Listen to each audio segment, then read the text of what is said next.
I have with me Bryan Carpenter, MMA coach, former U.S. Marine, and author of the book Never Ending Battle After Iraq, a Marine's Road to Recovery. And Bryan is Skyping with me. Bryan, good morning. Thank you for coming on. Good morning. Thank you for having me. I really appreciate you being here. Very interesting story. I wanted to know, why did you go into the military? It actually became a dream from a little kid, and I've always told everybody I was born to go to war, and I actually had the opportunity to go to war and fight for this country we live in. And how old were you when you went into the military? I tried joining right after high school when I was 18, and I got disqualified, but with it being a dream for so long, I couldn't give up and let it go. So I fought and fought and fought, and finally got in when I was 19, and I took off for boot camp when I was 19. That's amazing. And so you go over to Iraq. What? Tell us what happened when you first arrived there. Well, when we first got there, it was an interesting flight from California. We were 29 Palms, California, and then we flew to the East Coast, and then flew to Ireland, and then flew to Kuwait, and then convoyed into Iraq. And it was just interesting because this is stuff we see on movies. This is video games we played, and we're actually living the actual combat life. And it was nerve-wracking. I mean, when we first got on base, we were running everywhere and like taking cover, so we didn't get picked off by snipers. But we didn't realize that we were safe on base. We had no threat on base, and it was just very nerve-wracking to begin with until we got actually used to it. Right. And so when you arrived there, all this killing and shooting were already happening. And so being so young, being there on the base, you thought that they were attacking you at the base? Yeah, we thought we were always under attack because we were right outside of Fallujah, right beside the city, and we always heard everything going on. So we were always on the edge of our cots, waiting for mortar attacks or waiting to be ambushed at our base, kind of like you'd see in Vietnam movies. But we, of course, never really got attacked in our base. Right. What were some of the things you saw and experienced while being there? A lot of firefights, a lot of the snipers. The snipers were pretty bad. Took a few of them out, and then roadside bombs were the biggest thing with us. And of course, just the screams of war and the destruction from war was the worst thing, the worst mental bashing thing. How were you treated by the regular folks who lived there, those who were not fighting against you? How were you treated? They had the utmost respect. They were real cool, calm, collected with us, but a lot of them they would suck up to our face. But as soon as they got the opportunity, we would turn our backs, walk away. They'd pull a gun and shoot us because that's just how they act over there. That's amazing. And I read that, and congratulations on your book, by the way. I read that you were wounded pretty badly in Iraq. Can you tell us about that? Yes, I hit two roadside bombs, actually, one on Easter of '06 and then one on June 6th of '06. And the second one actually put me in a 2.5-week coma, and they nicked me for a emergency trachea and nicked my carotid artery. And I started bleeding out, and then I got rushed to all the hospitals and sent back in the States in a 2.5-week coma. When I woke up, I had a 6-unit blood transfusion, which the body only holds 12 to 14. So I lost pretty much half my blood. And then I woke up with a severe traumatic brain injury where I didn't know who I was. I didn't know my family. I didn't know anything at all, period. So my memory was completely wiped out. And I had 7 broken vertebrae. My lower back were compressed and fractured. And I shattered my pelvis in 5 different areas and was cut open for internal bleeding. And I shattered my right ankle. I have no use of my left foot. Here, and then they found out a little bit later I broke the bottom piece of my sternum called the xiphoid process. So they had to cut me open again and cut that piece out. And it was 120 pounds when I woke up from my 2.5-week coma and was guessed to never walk again independently. So, of course, I'm challenge accepted, and here I am today. I'm glad to hear that, man. That's an amazing story. I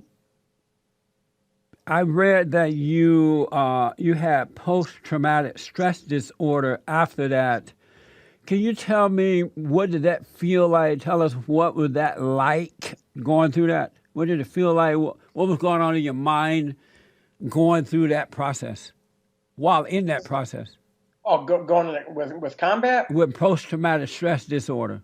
Oh yeah, PTSD is that's where the title comes from a book. It's a never-ending battle because PTSD, especially combat vets with military, it will never leave our system. It will never go away. But it's all about making coping strategies to pipe it down and to hide the demons that come out when PTSD wants to attack.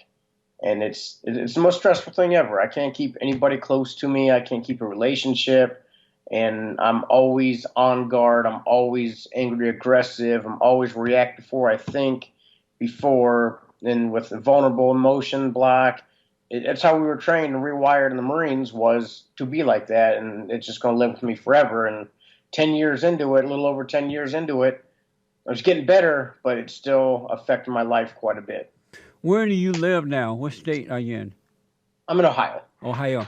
And so when you say you can't keep a relationship or you can't keep people close to you, when you're involved in a relationship or you're around people, are you thinking negative things about them? Are you thinking that they are against you? Why can't you keep them around you?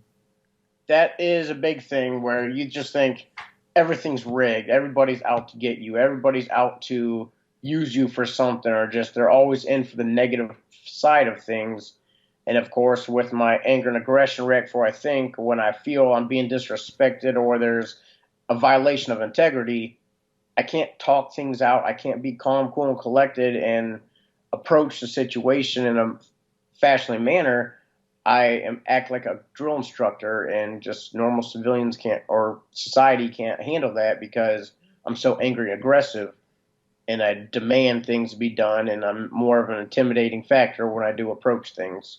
I'm sorry to hear this, man. And this is something that you think you have to deal with the rest of your life? Yes, I'll have to deal with it, but it's mainly, and I'm still being seen for therapy. It's more, the more time goes, the lighter it is getting to deal with. So I'm finding better coping strategies. I'm finding things to keep my mind busy and to keep my mind keeping the demons from attacking me from the PTSD, and it's easier to fight back, and it's getting a little bit easier of a battle. Wow. Do you so you don't have a wife, and how old are you now? I'm 30. I'll be 31 in January, and yeah, I'm still single, no kids, Had you and hoped to have a family prior to all this happening to you? Had you hoped to one day have a family, a wife and kids? oh yes, I've always wanted to just settle down and have a nice family to come home to every day. But then, yeah, it's just hard. I appreciate what you've done for this country, man, to sacrifice your life like that, to go through what you've gone through. I mean, it just, you can't help but respect that and appreciate that. I want to know, so do you feel alone? I mean, do you feel like you're by yourself in the world? Yes, that and I just that's one of the main battles I have now is I feel helpless, I feel hopeless, I feel lonely, I feel like I'm going to die alone, and it's just nothing can come in and beat that factor that's in my head, and it's how it's going to be in my head until something changes. Are your parents still living? Yes. And do you, when you're around them, do you feel love from them, or do they seem to be against you as well? That's the way I look at it. They're against me. It's like they talk to me like I'm a little kid. They, of course, it's a parent to kid thing. They're always going to talk down and act like they're on a level above you, whatever. But I take that as disrespect and a slap in the face to me. And of course, when I confronted them about talking to me like I'm a little kid, then they got to feed the fire and they just want to mouth off back and argue back. So therefore, they were there at the beginning. They were there strongly. They've been there for me. They love me to death. But I just can't stand the way they talk to me. So therefore, I kind of lost contact with them too. Oh man! And so did they put forth an effort to speak to you the way you want them to? Did they try to change that? I don't feel they did because I asked them to actually change it up, and they just always made excuses and justifications for why they're talking to me like that because I'm so angry and aggressive and I talk to them in a aggressive manner, so they can't talk to me normal, whatnot. So I was like, all right, well, if you're not going to help me heal, then I got to push you aside because I can't heal when people are attacking me and people are prevent me from healing. So I got to surround myself with people that can make me heal, and then maybe come back and be normal again. You have brothers and sisters? Yes. Bryan, how can people get your book? You can get at least a sneak peek or order if you want to at www.battleafteriraq.com, or you can find it on Amazon. But the battleafteriraq.com is got a lot of pictures, got a lot of stuff about the book and about me, so you can kind of get a sneak peek of everything before you purchase it if you want to do that. Again, man, my prayers are with you, and I hope that you finally get rid of all this trauma that you've gone through. I asked, do you have brothers and sisters? Yes, I have 2 brothers and 1 sister. And are you distant from them as well? Well, the older brother, he's got a big family and he's kind of doing his own thing, so I really don't talk to him much. Little sister just got married and starting on her family, and they moved quite a ways away. And my little brother is my best friend. He is everything that I've got in life, and he is the one guy that knows how to deal with me, knows how to talk to me. But he just moved to Nashville to work for Nissan, a little bit south of Nashville. And now that I just been spending time with talking to him and just like communicating with him. I go and see him a lot because he's pretty much the only one I feel I have in my life. And wow. So what are your days like? You wake up in the morning and then what happens? What is your day like? Well, I'm so focused on my physical therapy because I was 120 pounds, never supposed to walk again. And today I'm 230 of solid muscle because of all the stuff that I do with MMA and bodybuilding, personal training, bouncing, security at nightclubs and bars and events. And I did the fire academy. So I'm very, very dedicated to health, fitness, dieting.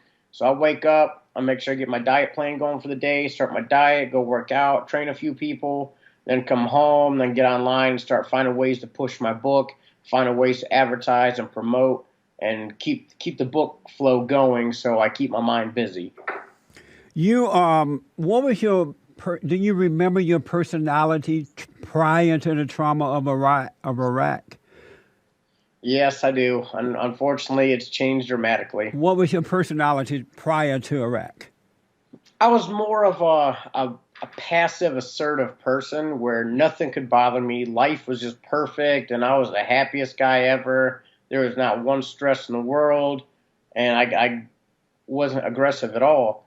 And now it's to the point where it's completely turned me 180 degrees, and I'm always stressed. I'm always aggressive, and I'm always looking for trouble. Or not looking for trouble. I'm always finding someone looking for trouble, and yeah, it's just horrible on how much it's changed me. Being an MMA coach and with this trauma that you have, post-traumatic stress disorder, how are you able to train? Because that takes patience.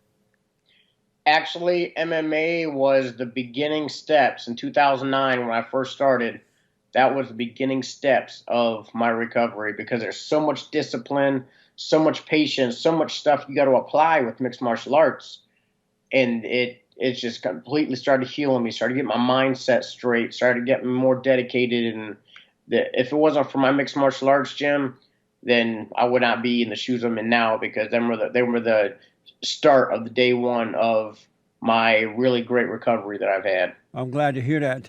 Do you believe in God? Yes. I actually opened up my book with my walk with God when I was in my coma. When I was in my coma, I had my walk with God. I asked him, why am I not being accepted into heaven? And he didn't say nothing. He just pointed back to earth, and I woke up from my coma. And it's one thing I push on people. It's there. It's real. Oh, so while in your coma, you had this experience. You met God. Yes.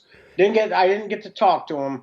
I seen his body from chin down, and he had his little gown on. I'm not sure what you guys call that. The gown that he usually has. Yes. And I think they call it a robe. Oh, Go ahead. A robe.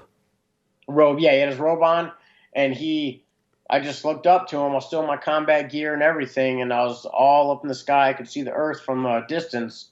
I just looked up and I said, why am I not being accepted? All I did was point back to earth, and right awake I went, and that's when it all started. So you said, why am I being accepted or not being accepted? Not being accepted into heaven. And he just pointed back to earth? Yes, and to me that is, you've got way more of a purpose on earth. There's a lot of lives to change. There's a lot of stuff you can do down there, and he gave me my second chance and gave me twice the healing process and made me where I'm at today. That's good, man. I'm glad to hear that. And so did that build your faith and make you, like, draw you closer to him? Yes. That's good. I want to ask, is post-traumatic stress disorder due to an overreaction to a situation? Yes, that's one of the post-traumatic stress disorder puts everybody with it on edge already, especially with the pain and injuries and disabilities that I have. Yeah. That's got me on top of it either. And then when I got PTSD on top of it, making me even more stressed out, it don't take much to put me over the edge. And that's why I lose my mind, because my tolerance level is completely level zero. And once one thing irritates me, it's like the worst thing in the world just happened to me, and I overreact on it. And that's one thing that I'm working on as well. And you try not to overreact, but you can't help it? Yes, it's all about coping strategies. Like I said that earlier, if I allow it to control me, it's going to control me. But if I don't pursue it and try to break it down, then it'll take me over. You hear voices in your head? Not so much like voices. It's more like good conscience, bad conscience. It's like I got that little devil on the shoulder trying to control with the demons of PTSD and want me to react on PTSD and being so stressed out. But then you got the good conscience that I don't feel as strong as the bad conscience, because the bad conscience right now has the upper hand, right. So they feel like they got more control of me. And do they tell you negative things to do and say? Yes. Can you give me an example of something? Say that again? Can you give me an example of something that it tells you to do or say? Yes. The bad conscience is more, you're already stressed out and they pissed you or they made you mad, so therefore make them twice as mad. Say a lot more hurtful things. Do a lot more hurtful things. And then you got the good conscience trying to justify them, like, okay, maybe they're going through a stressful situation right now.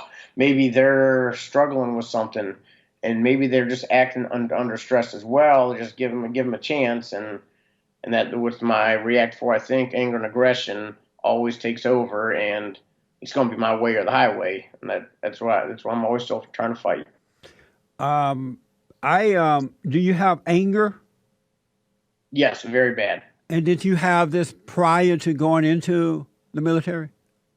Nope, unfortunately not. It was impossible. It seemed like it was impossible to get me mad before. And then when I got in the Marines, I was a little bit more assertive, but then I was still impossible to get angry.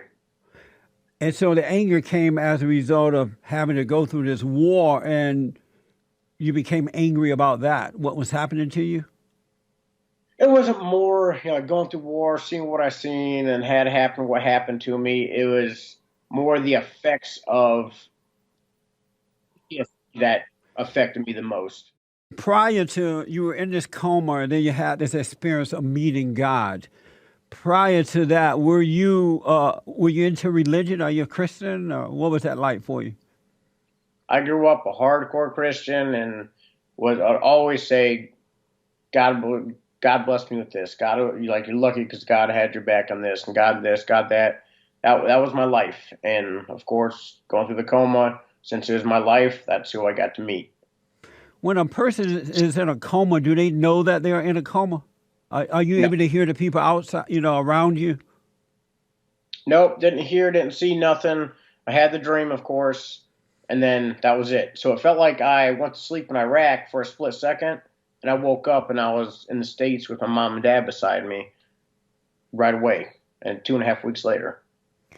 I noticed that. I wanted to tell you that, and you can reject it. I have a prayer, a silent prayer that I put together about 26 years ago, and what it does is it helps men and women around the world to calm down so that God can take over their minds completely rather than being influenced by, as you said, the evil spirits or the dark spirits that talk to you.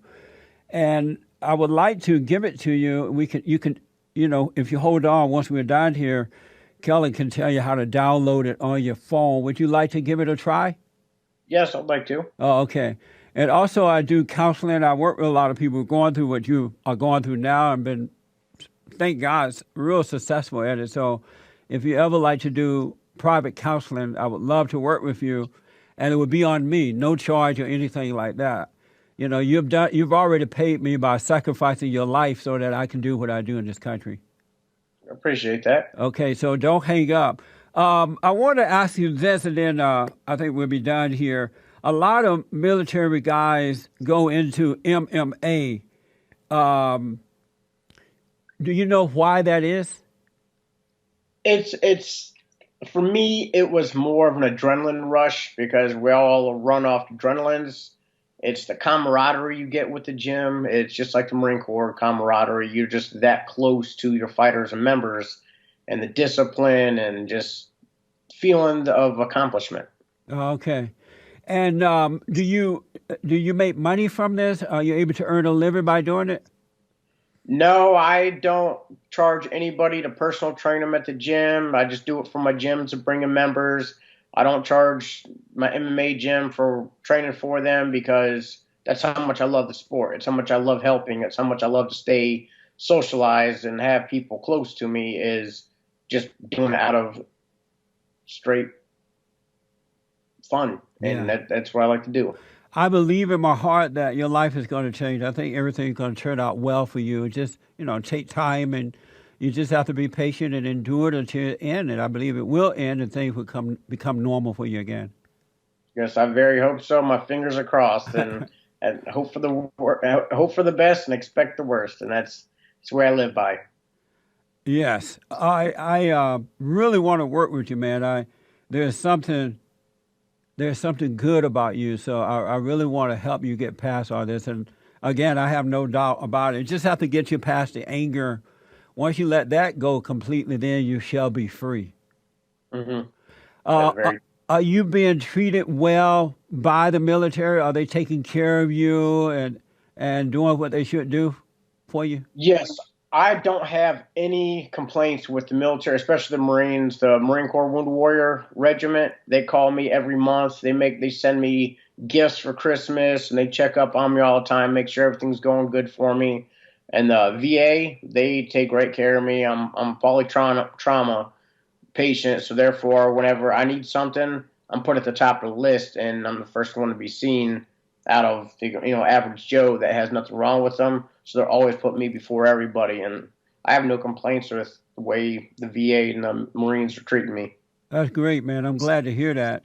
And again, it's an honor to talk to you, and it's good to meet you. And hopefully, we can work together and get you back into the real, the world again. All right. So thank you so much for being with us today, and I wish you well, and I hope that everybody get your book, Never Ending Battle After Iraq, A Marine's Road to Recovery. And once again, tell them how to get it. www.battleafteriraq.com, or you can find it on Amazon. Search Never Ending Battle After Iraq, A Marine's Road to Recovery. I can see that you have a good heart, man, and I believe God is with you. And so you'll be well.